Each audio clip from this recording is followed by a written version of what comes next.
وَيُفْسِدُونَ فِي الْأَرْضِ، اور وہ لوگ جو زمین میں فساد پھیلاتے ہیں۔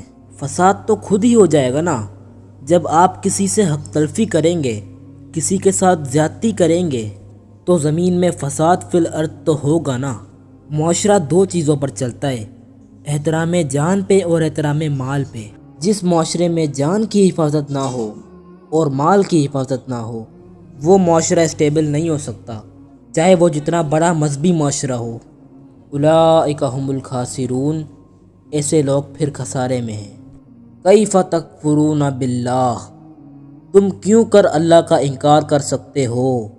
کیسے کر سکتے ہو اس اللہ کا انکار؟ وکنتم امواتا فاحیاکم، کہ تم مردہ تھے اس نے تمہیں زندہ کیا۔ ثم یمیتکم، پھر وہی تمہیں موت بھی دے گا۔ ثم یحییکم، پھر تمہیں زندہ کر لے گا۔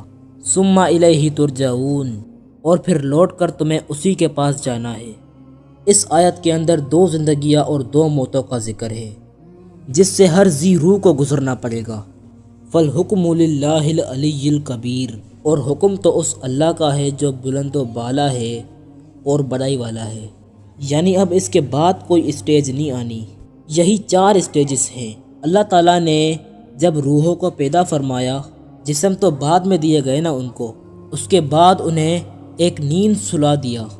وہ پہلی موت تھی جو ہر ایک پہ طاری تھی۔